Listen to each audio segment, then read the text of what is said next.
সন্ধ্যা সবেমাত্র ৬টা বাজে। আমি তখন অফিস থেকে বেরিয়ে বাস স্টপের সামনে বাস কখন আসবে তার জন্য অপেক্ষা করছিলাম দাঁড়িয়ে দাঁড়িয়ে। ঠিক সেই সময় আমার কাঁধে হাত দিয়ে একজন বলে ওঠে, কি গো, আজ অফিস থেকে তাড়াতাড়ি বেরিয়ে পড়লে যে, কি ব্যাপার? পিছন থেকে একটা চেনা কণ্ঠ ভেসে আসতেই পিছনে ফিরে দেখি আমার প্রিয় বন্ধু কিশোরী সেন হাসি মুখে দাঁড়িয়ে আছে। আমি তখন কিশোরীকে দেখে বললাম, আজ শরীরটা আর মনটা ঠিক ভালো লাগছে না বলে অফিস থেকে বেরিয়ে পড়লাম তাড়াতাড়ি। তা তুমি এই বাগবাজার মোড়ে দাঁড়িয়ে কি করছো এই বিকেলবেলায়? সকালবেলা আমার এক কলেজের বন্ধুর বাড়িতে এসেছিলাম, ওর মেয়ের অন্নপ্রাশনের নিমন্ত্রণ ছিল বলে। এখন বাড়ির পথে যাচ্ছি। তা তোমার শরীর আর মনটা ভালো নেই কেন? অফিসে কি কিছু হয়েছে? আর কি বলবো ভাইয়া, এই কদিন ধরে আমাদের অফিসে যিনি বড়বাবু তার সঙ্গে আমার একটু ঝামেলা চলছে কিছু অফিসিয়াল বিষয় নিয়ে, তাই মন খারাপ, সঙ্গে শরীরটাও। ও, এই ব্যাপার। তা তোমার যাতে শরীর আর মন ভালো হয়, এক্ষুনি আমার সঙ্গে শ্রী জ্যোতিষবিদ তারানাথের বাড়ি চলো। ওইখানে গেলে তোমার মন আর শরীর এক্ষুনি ঠিক হয়ে যাবে। আর উনি তোমার হাত দেখে বলে দেবেন তোমার এই অফিসের বড়বাবুর সঙ্গে ঝামেলা কবে মিটবে। একদম ঠিক বলেছ। ওনার কাছে গেলে আর ওনার সঙ্গে থাকলে যেন মনে একটা অদ্ভুত শান্তি হয়। অফিসের এই ঝামেলার জন্য এই কদিন ওনার বাড়ি যাওয়া হয়ে ওঠেনি, আর ওনার খোঁজ খবরও নেওয়া হয়নি। এখন দুজনে চলো, হাতে অনেক সময় আছে, সন্ধ্যাবেলাটা ওনার কাছে নানা ধরনের গল্প শুনে সময়টা কেটে যাবে, কি বলো? এই বলে আমি আর কিশোরী দেরি না করে একটা তেলে ভাজা দোকান থেকে আলু চপ আর বেগুনি কিনে আর একটা পাসিং শো কিনে নিয়ে তাতে টান দিতে দিতে সন্ধ্যা 6:45 নাগাদ মঠলেনে তারানাথের বাড়ি হাজির হই। আর দরজায় কড়া নাড়তেই মিনিট 5 পর তারানাথের মেয়ে চারি দরজা খোলে। ঘরে ঢুকতেই দেখি তারানাথ কি একটা তন্ত্র সাধনার উপর বই পড়ছেন। আমাদের ঘরে ঢুকতে দেখেই উনি এক গাল হেসে বললেন, ওহে ছোকরারা, এতদিন পরে বৃদ্ধ মানুষটার কথা মনে পড়লো? রাগ করবেন না, একটু কাজের চাপে আসা হয়ে ওঠেনি আপনার কাছে। আজ সময় পেলাম তাই চলে এলাম দুজনে। এরপর তারানাথ আমার বিষণ্ণ মুখের দিকে চেয়ে গম্ভীর গলায় প্রশ্ন করল, ওহে ছোকরা, তোমার মুখটা এরকম বিষণ্ণ দেখাচ্ছে কেন? কিছু কি হয়েছে নাকি আপিসে? আমি তখন জ্যোতিষমশাইকে অফিসে কদিন ধরে যা যা হয়েছে আমার সঙ্গে সব খুলে বলতেই উনি হেসে বললেন, চিন্তা করার কিছু নেই, কদিনের মধ্যেই সব ঠিক হয়ে যাবে। খানিক বাদে চারি আমাদের তিনজনের জন্য গরম গরম চা আর তেল লঙ্কা দিয়ে সুন্দর করে মুড়ি মেখে আনে। কিশোরী চায়ে চুমুক দিয়ে এক গাল মুড়ি মুখে তুলে নিয়ে তারানাথের উদ্দেশ্যে বলে ওঠে, জ্যোতিষ মশাই, আমরা দুজন আজ অনেকদিন পর আপনার কাছে এলাম। আপনি একটা ভৌতিক বা অলৌকিক গল্প শোনান না। মনটা গল্প শোনার জন্য খুব খুঁতখুত করছে যে। কিশোরীর এই কথা শুনে তারানাথ প্লেট থেকে একটা বেগুনি তুলে নিয়ে তাতে কামড় বসিয়ে বলে উঠলেন, আজ পর্যন্ত আমি তোমাদের যা যা ভৌতিক অলৌকিক বা তন্ত্র সাধনা নির্ভর গল্প শুনিয়েছি, বা আমার বা অন্য কারোর জীবনে যে ঘটা যা গল্প শুনেছি, তা তোমরা তো এক ফোঁটাও বিশ্বাস করোনি। উল্টে হেসে উড়িয়ে দিয়েছ। আজ যখন এতবার করে আমার কাছে গল্প শুনতে চাইছো, তখন তোমাদের একটা কালো জাদুর কথা বলি, বা বলতে পারো গল্প বলি। এই কালো জাদুর ঘটনাটা ঘটেছিল আমার এক বন্ধুর সঙ্গে। সে অনেক বছর আগেকার ঘটনা, বুঝলে। অবশ্য সেই কালো জাদু তার কোনো শেষ পর্যন্ত ক্ষতি করতে পারেনি। এবার ঘটনাটা বলি, শোনো। এই বলে তারানাথ আরাম করে বসে প্লেট থেকে একটা কাপ তুলে নিয়ে তাতে একটা চুমুক দিয়ে বলতে শুরু করলেন, আজ যে ঘটনাটা তোমাদের বলছি, সেই ঘটনাটা আজ থেকে বেশ কিছু বছর আগেকার ঘটনা। আমি আমার এক বন্ধুর গ্রামের বাড়িতে রক্ষাকালী পুজো উপলক্ষে নিমন্ত্রণ রক্ষা করতে যাই। আমার বন্ধুর বাড়ি ছিল বাঁকুড়ার সোনামুখী গ্রামে। আমার বন্ধুর নাম ছিল মণিতোষ মুখার্জি। আমার সেই বন্ধুর গ্রামের ঘটনায় আজ তোমাদের বলবো।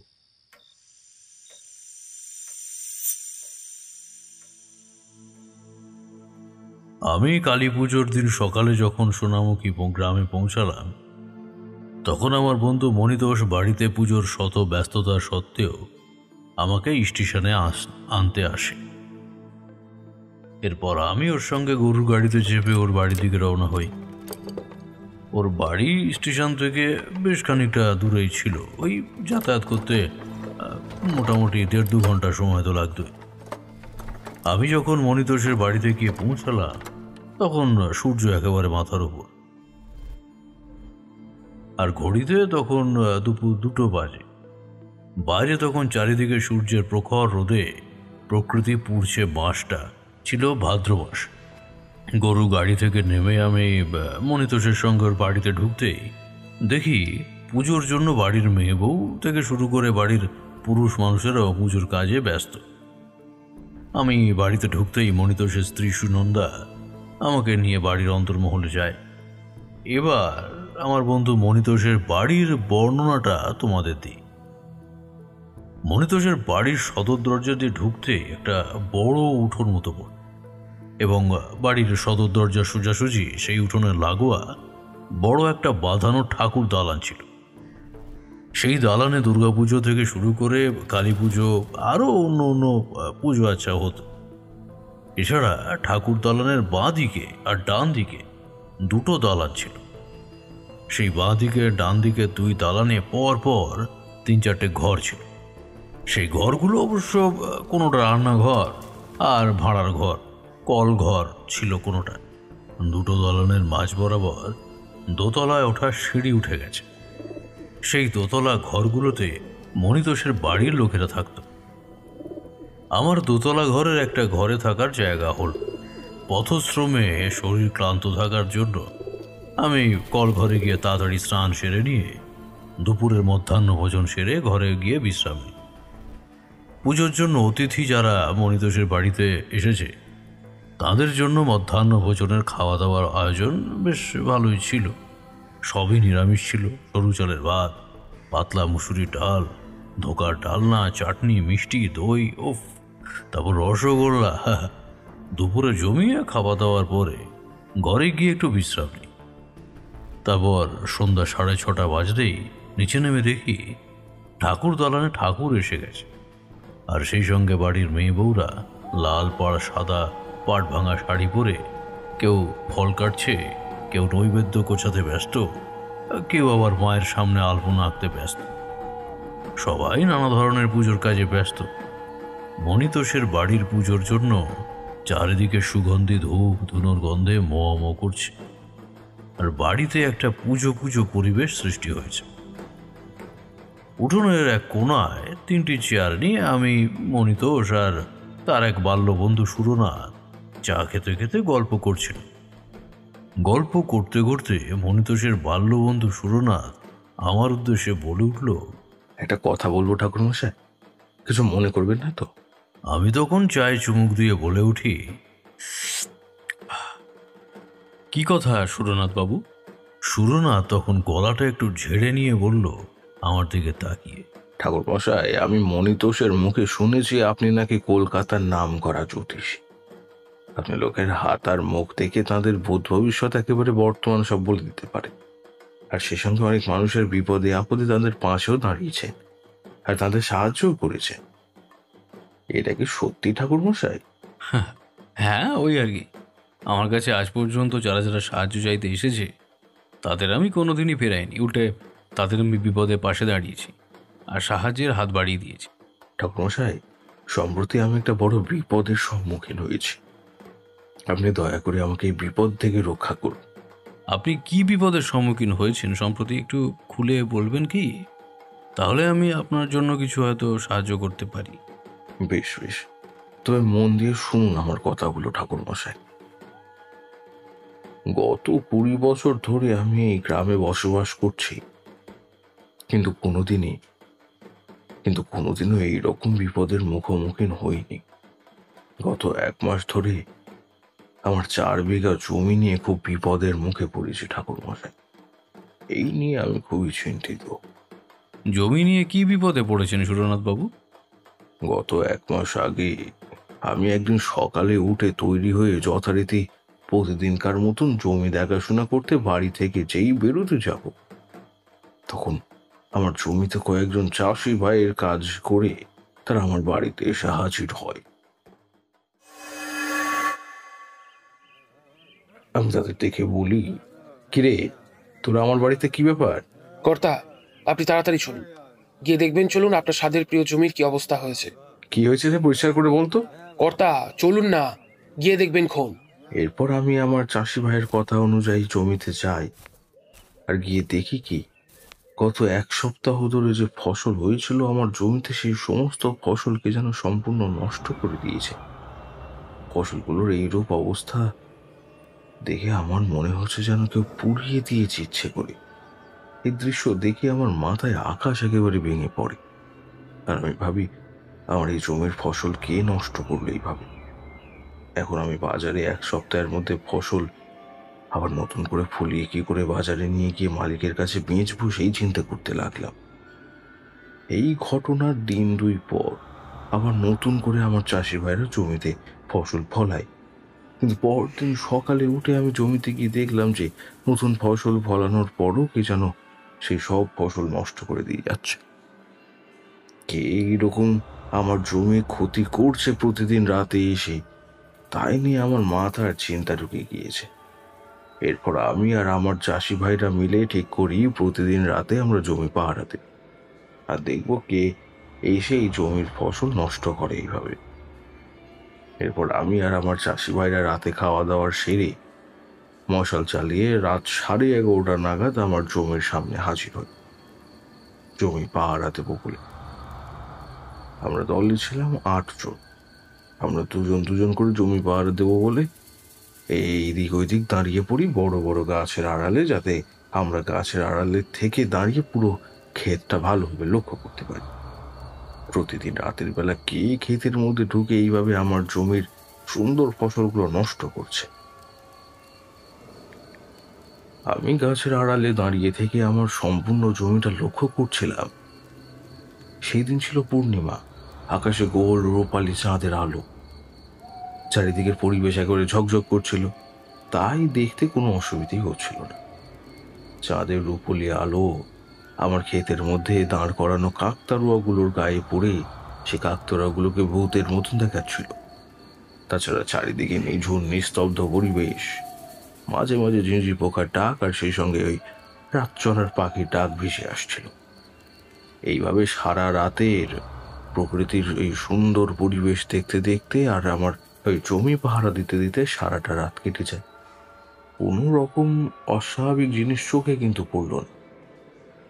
এরপর ভোর হতেই আমি আমার চাষি ভাইরা ফিরে আসি। আবার পরদিন যথারীতি রাত 11:30 নাগাদ আমরা সবাই মিলে পাহারা দিতে যাই, আর আগের দিনের মতন যার যার জায়গায় দাঁড়িয়ে আমরা জমি লক্ষ্য করতে থাকি। সেদিন অবশ্য প্রকৃতির আবহাওয়াটা ভালো ছিল। আমি গাছের তলায় বসে থাকতে থাকতে আর জমি পাহারা দিতে দিতে কখন যে আমার চোখটা লেগে গিয়েছিল আমি ঠিক বুঝে উঠতে পারি। যখন চোখ খুললাম তখন তাকিয়ে দেখি ঘড়ির দিকে বাজে 4টে। এরপর আমি চোখ রগড়াতে রগড়াতে যেই উঠতে যাব তখন আমার জমির দিকে নজর পড়ে, আর দেখি বিস্ফারিত দৃষ্টিতে একটা সাদা মতন অবয়ব আমার জমির মধ্যে ঘুরে বেড়াচ্ছে। সেই সাদা মতন অবয়বটা ছেলে না মেয়ে আমি ঠিক তা বুঝতে পারলাম না। রাতের অন্ধকার আমার জমির মধ্যে সাদা অবয়বটাকে দেখে চিৎকার করে সেই দিকে ছুটে যায় আর বলি, এই এই কে রে তুই, আমার জমিতে তুই কি করছিস এত রাতে? আমার চিৎকার শুনে ইতিমধ্যে আমার চাষি ভাইরা ছুটে আসে আর এগিয়ে এসে জিজ্ঞাসা করে, কর্তা কি হয়েছে, চিৎকার করছেন কেন? একটু আগে দেখলাম যে একটা সাদা মতন অবয়ব আমার জমির মধ্যে ঘোরাঘুরি করছে, কিন্তু এখন সেই সাদা মতন অবয়বটা কোথায় যে মিলিয়ে গেল তা দেখতে পাচ্ছি না। এরপর ভোরের আলো ফুটতেই আমি আর আমার চাষি ভাইরা অবাক দৃষ্টিতে দেখি যে গত 1 সপ্তাহ ধরে আমরা কষ্ট করে যে ফসল ফলিয়েছি তা অর্ধেক নষ্ট হয়ে গিয়েছে। এরপর আমরা মনে মনে ঠিক করি যে আজ রাতে কেউ আমরা আর ঘুমোবই না, সারা রাত জেগে দেখবো ওই সাদা মতন অবয়বটা এসে আমাদের জমিতে কি করে। আর ভোর হলে কোথায় মিলিয়ে যায়। এরপর সেই দিন রাতে আবারও আমরা গত দুরাতের মতো জমির সামনে হাজির হই আর পাহাড় দিতে শুরু করি। কিন্তু সারাদিনের পরিশ্রমের পর আমার দু চোখের পাতা জুড়ে ঘুম নেমে আসে আর ঘুমিয়ে পড়ি গাছের তলা।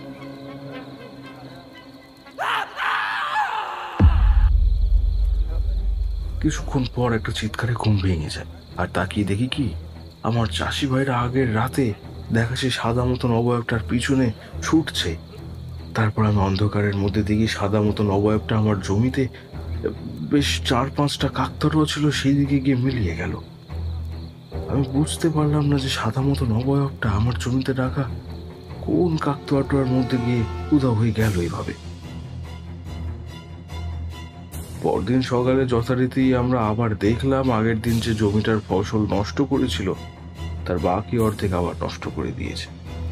একদিন রাতে আমার চাষি ভাইরা এই ধরনের অদ্ভুত একটা অবয়ব দেখে তারা ভূত ভেবে ভয়ে আর জমিতে পা দিতে যাওয়া বন্ধই করে দিল। গত 1 মাস ধরে আমি আমার জমি নিয়ে এই বিপদের সম্মুখীন হচ্ছি ঠাকুরমশাই। ওই সাদা অবয়বটা কি আর আমার জমির কেন এইরকম ক্ষতি সে করতে চাইছে, প্রতিদিন রাতে এসে আমি তা কিছুই বুঝতে পারছি না।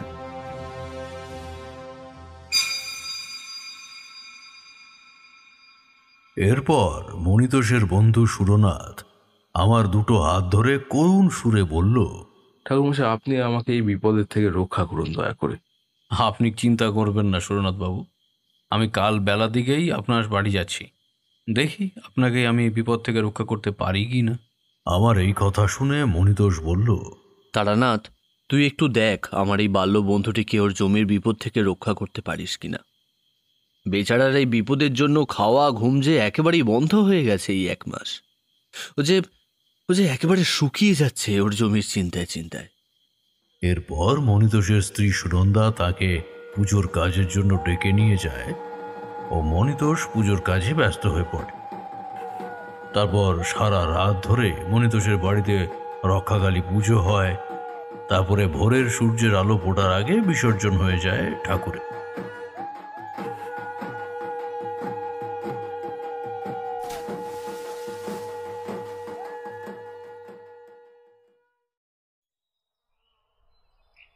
পরদিন বেলা 10টা বা 10:30 হবে। আমি মণিতোষের বাড়ি থেকে জল খাবার খেয়ে ওর জন্য সুরনাথের বাড়ির উদ্দেশ্যে রওনা দিই। মণিতোষের বাড়ি থেকে সুরনাথের বাড়ি মাত্র ওই আধা ঘন্টার পর।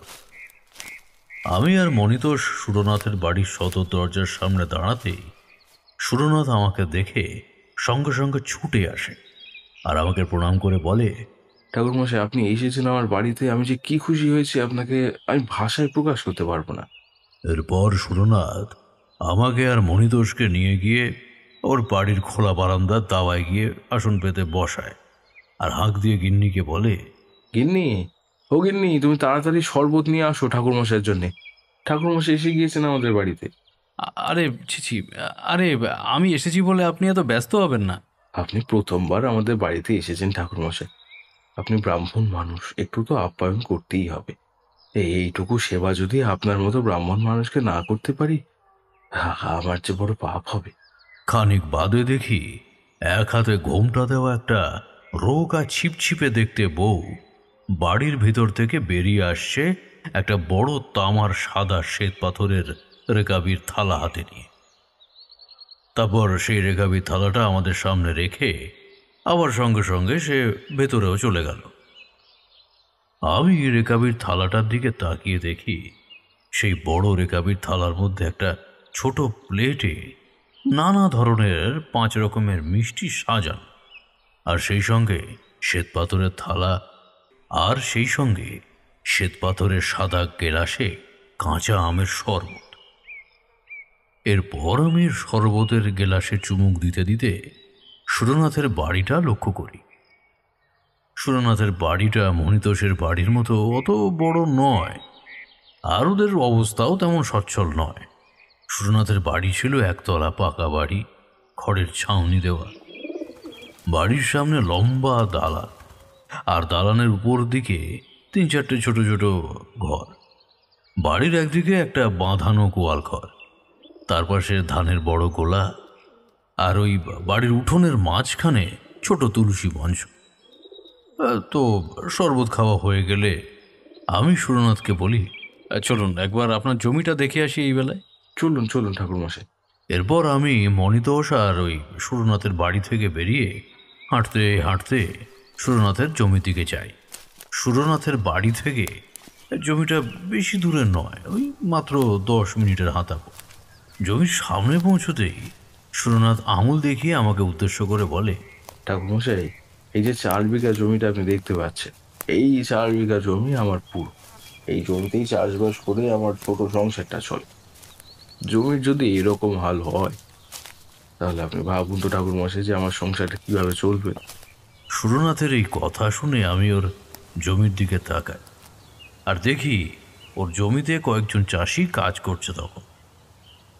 এরপর আমি সুরনাথের জমিটা ঘুরে ঘুরে ভালো করে দেখছিলাম। দেখলাম জমির অনেক ফসলই নষ্ট হয়ে গেছে, শুধু জমির কয়েকটা ফসল বেঁচে আছে এখনো পর্যন্ত। নষ্ট করা ফসলগুলোকে দেখে মনে হচ্ছে যেন ফসলগুলো কেউ পুড়িয়ে দিয়েছে ইচ্ছা করে। সুরনাথ বাবুর জমির ফসল দেখতে দেখতে হঠাৎ আমার চোখটা যায় সুরনাথ বাবুর জমিতে দাঁড় করানো একটা কাকতাড়ুয়ার দিকে। দেখি কি, কাকতাড়ুয়াটার গায়ে কালো কুচকুচে রঙের একটা ছেলেদের জামা পরানো, আর মুখটা কালো। সেই কালো মুখের ওপর সাদা রং দিয়ে চোখ, মুখ ইত্যাদি আঁকা। কাকতাড়ুয়াটাকে ওই রকম ভাবে জমির মাঝে দাঁত মুখ খিচিয়ে দাঁড়িয়ে থাকতে দেখে আমার ঠিক ভালো লাগলো না। মনের ভিতরটা কেমন যেন খচমচ করে উঠল। শুধু মনে হতে লাগলো যে ওর মধ্যে এমন কিছু একটা অপশক্তি বা কোনো অতৃপ্ত আত্মা বসবাস করছে যা এই জমিকে ক্ষতি করছে। তারানাথের গল্প বলার মাঝে কিশোরী বলে উঠল, আচ্ছা, কাকতাড়ুয়া কি জ্যোতিষ মশাই? কিশোরীর প্রশ্ন শুনে তারানাথ একটা ব্যঙ্গের হাসি হেসে বলল, তোমরা যে শহর কলকাতার মানুষ, তাতে কাকতাড়ুয়া সম্পর্ক জানতে নাই বা পারো, আর কাকতাড়ুয়া কোনোদিন চোখে দেখেছো বলে তো আমার মনে হয় না। কাকতাড়ুয়া হলো গিয়ে ওই মাটির হাঁড়ির উপর কালো রং করে তার উপর সাদা রং দিয়ে চোখ, নাক, মুখ আঁকা। কাকতাড়ুয়া হলো গিয়ে ওই মাটির হাঁড়ির উপর কালো রং করে তার উপর সাদা রং দিয়ে চোখ, নাক, মুখ আঁকা হয় আর কি। আর ওই দুটো লাঠি বা বাঁশকে যোগ চিহ্নের মতো করে জমির আলে পুঁতে রাখা হয়, আর তাতে কেউ বিচুলি মুড়িয়ে মানুষের শরীরের মতো আকৃতি তৈরি করে। অনেকে আবার তাও করে না, তবে হ্যাঁ, জামা পাতলুন পরিয়ে দেয়, বাঁশের মাথায় ওই হাঁড়ি চাপিয়ে দেয়, আর ওই কাকতাড়ুয়াকে জমির পাহারাতেও বসিয়ে দেয় যাতে ফসল চুরি না হয় রাতে। এই কাকতাড়ুয়াটি সুরনাথের জীবনে মহা সর্বনাশ যে করবে তখন কি আর সে জানতো? দা জমির মধ্যে কালো জামা পরা কাকতাড়ুয়াটাকে দেখে আমি সুরনাথ বাবুকে প্রশ্ন করলাম, এই কালো জামা পরা কাকতাড়ুয়াটা কি আপনি আপনার জমিতে পুঁতেছেন?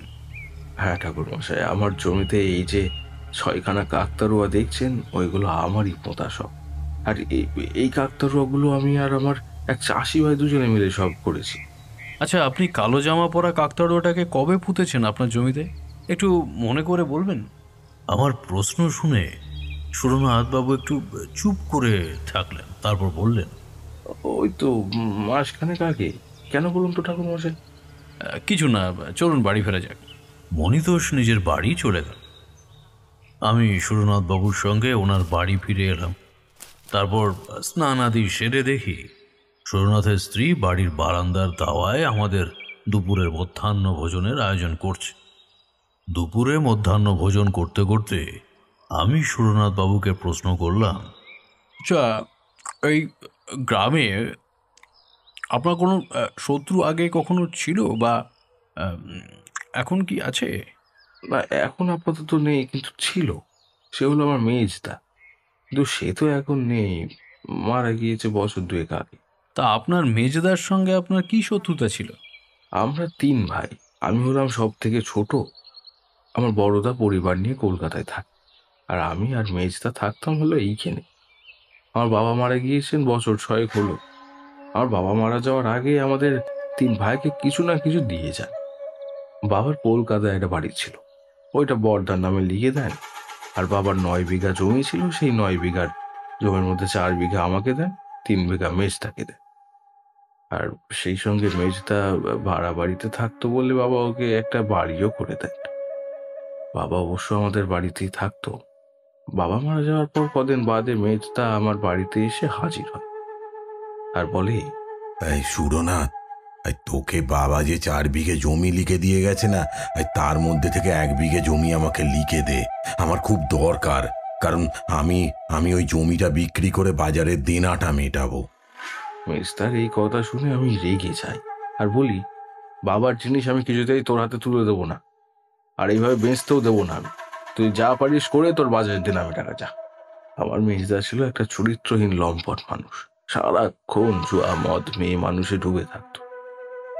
এই ঘটনার পর মেজদা আমার থেকে নানা ছল চাতুরি করে জমি কেড়ে নেওয়ার চেষ্টা করেছে, কিন্তু পারেনি। জমিটা যখন আমার থেকে কেড়ে নিতে পারলো না, তখন মেজদা নানানভাবে আমার পরিবারের নানান ক্ষতি করবার চেষ্টা করেছে, তাও পারেনি। এরপর মেজদা কিভাবে তার বাজারে দেনা শোধ করেছিল তা আমি আর খবর নিইনি।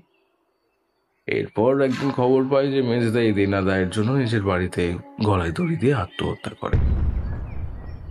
আচ্ছা সুরনাথ বাবু, আপনার মেজদার পরিবারে এখন কে কে আছেন? বৌদি, ছেলে আর ছেলের বউ, আর মেয়ের বিয়ে হয়ে গিয়েছে।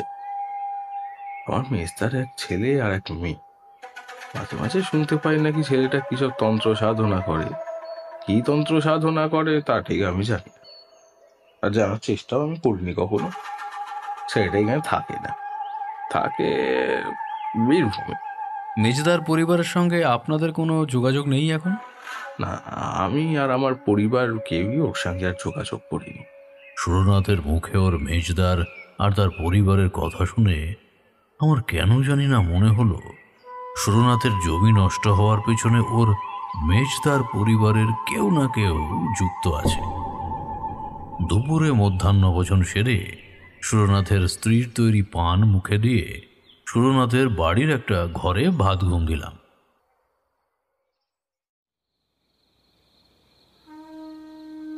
ঘুম ভাঙল হলু আর শঙ্খধ্বনির আওয়াজে। ঘুম থেকে উঠে বাইরে বেরিয়ে এসে দেখি সুরনাথের স্ত্রী পরমা উঠোনের মাটি তুলসী মঞ্চে সন্ধ্যা দিচ্ছে, আর ওই সুরনাথ গোয়ালঘরের গরুগুলোকে খেতে দিচ্ছে। বাইরেটা তখন বেশ অন্ধকার, ঘুটঘুট করছে, আর ঘরগুলোতে হ্যারিকেনের আলো জ্বলে উঠেছে। আমাকে দেখে সুরনাথ তার গিন্নি পরমাকে বলল, এমনি ঠাকুর মশাইয়ের জন্য চা আর বেশ করে ওই ফলাহার মেখে আনো দেখি একটু। তারপর আমি খানিক বাদে পরমা আমাদের জন্য চা আর ফলাহার নিয়ে আসলো।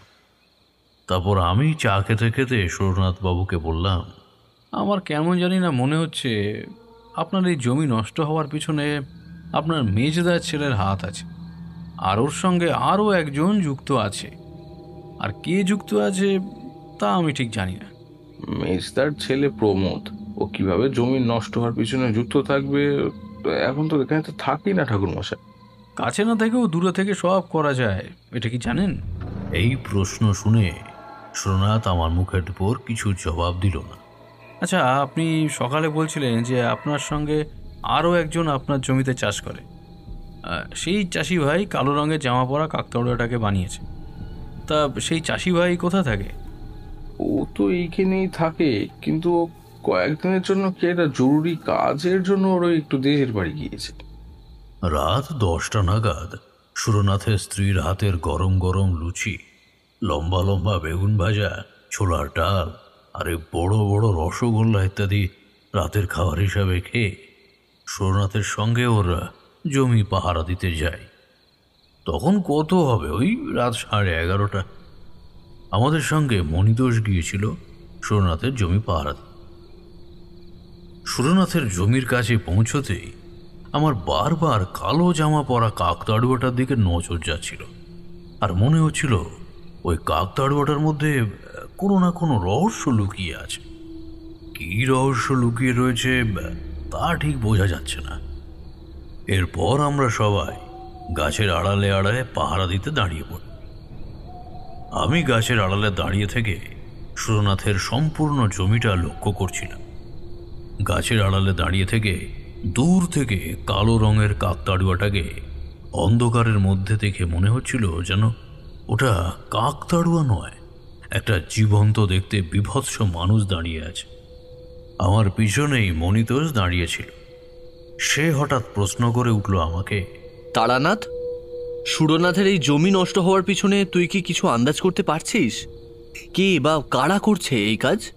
আমার মনে হচ্ছে ওর মেজদার ছেলে প্রমোদ এই ব্যাপারে জড়িত আছে, আর মেজদার সঙ্গে আরও একজনও মনে হয় জড়িত আছে। সেটা ঠিক কে তা আমি জানি না। এরপর গাছের আড়ালে লুকিয়ে থেকে আমি জমি পাহারা দিতে দিতে বেশ কয়েক ঘন্টা কেটে গেল। ইতিমধ্যেই মনিতোষ আর সুরনাথ জমি পাহারা দিতে দিতে কখন যে নিজেরা ঘুমিয়ে পড়েছে নিজেরাই জানে না। আমি তো ঠায় গাছের আড়ালে বসে বসে জমি পাহারা দিচ্ছি, না ঘুমিয়ে। এরপর আমি পকেট থেকে একটা সিগারেটের প্যাকেট বার করে যেই জ্বালাতে যাব, হঠাৎ আমি দেখি কি একটা সাদা মতো অবয়ব কালো রঙের জামা পরা কাকতাড়ুয়াটার পিছন থেকে বেরিয়ে এলো। এসে ওই সুরনাথের জমির মধ্যে ঝুঁকে কী সব যেন করতে লাগলো। ঠিক কী করতে লাগলো তা আমি দূর থেকে বুঝতে পারলাম না। যদিও এই দৃশ্য দেখে আমি ততক্ষণে বুঝে গেছি ওটা অবয়ব বা কোনো অতৃপ্ত আত্মা নয়, একটা জীবন্ত মানুষ। এই দৃশ্য দেখা মাত্র আমি বেশি দেরি না করে মশাল নিয়ে সেই অবয়বটার দিকে ছুটে যাই আর বলি, এই তুমি কে? সুরনাথের জমিতে তুমি এই রাতের বেলা কি করছো? আমার চিৎকার শুনে ইতিমধ্যেই মনিতোষ আর সুরনাথের ঘুম ভেঙে যায়, আর তারা উঠে দেখে আমি সেই সাদা অবয়বটার দিকে ছুটে যাচ্ছি। আমাকে ছুটে যেতে দেখে সুরনাথ চিৎকার করে বলে, ঠাকুরমশাই, ওই অবয়বটার কাছে যাবেন না, কিন্তু ওটা একটা অতৃপ্ত আত্মা। আপনি ওর কাছে গেলে যে আপনার ক্ষতি করে দেবে। আমি তখন সুরনাথের কথায় কান না দিয়ে ছুটে যাই আর দেখি মশালের আলোয় ওটা সাদা কোনো অবয়ব বা অতৃপ্ত আত্মা নয়, একটা জীবন্ত মানুষের অবয়ব, সত্যিকারের। গায়ে শুধু বড় একটা সাদা চাদর জড়িয়ে রেখেছে। ওই সাদা চাদর জড়ানো দেখে যে কারোর দূর থেকে মনে হবে যেন ওটা একটা অবয়ব বা অশরীরী কিছু।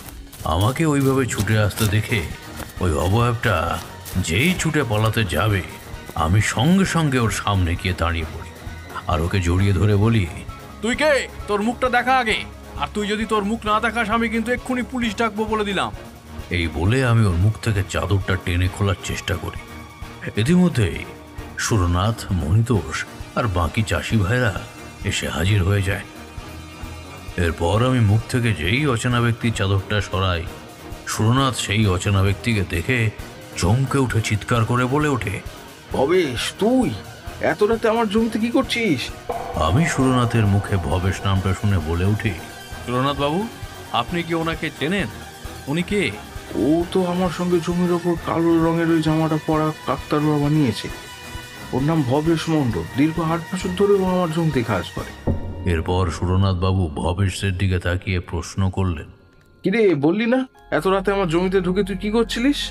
আমি দেখলাম সুরনাথের প্রশ্নে ভবেশ কোনো জবাব দিল না, উল্টে মুখ নিচু করে দাঁড়িয়ে রইল। এরপর আমি ধমক দিয়ে জিজ্ঞাসা করলাম, এই চুপ! বল, এত রাতে তুই তোর মালিকের জমিতে কি করছিলিস? আর তোকে কে পাঠিয়েছে এখানে? তুই যদি এসব কথা খুলে না বলিস, আমি কিন্তু এখানে পুলিশ ডাকবো আর তোকে পুলিশের হাতে তুলে দেবো। ভালো হবে? আমার এই হুমকি শুনে ভবেশ ঝরঝর করে কেঁদে ফেলল আর আমার পায়ের উপর পড়ে পা দুটো জড়িয়ে ধরে বলল, বলছি সব বলছি কর্তা, আমাকে দয়া করে পুলিশে দেবেন না।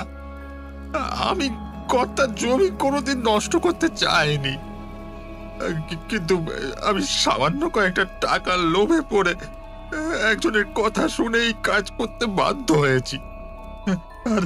আর দিনের পর দিন ওই কালো জামা পরা কাকতাড়ুয়াটার পিছনে লুকিয়ে লুকিয়ে এই কাজ আমি করেছি প্রতিদিন রাতে। কে তোকে এতগুলো টাকার লোভ দেখিয়ে এই জঘন্যতম কাজটা করতে বলেছে বল?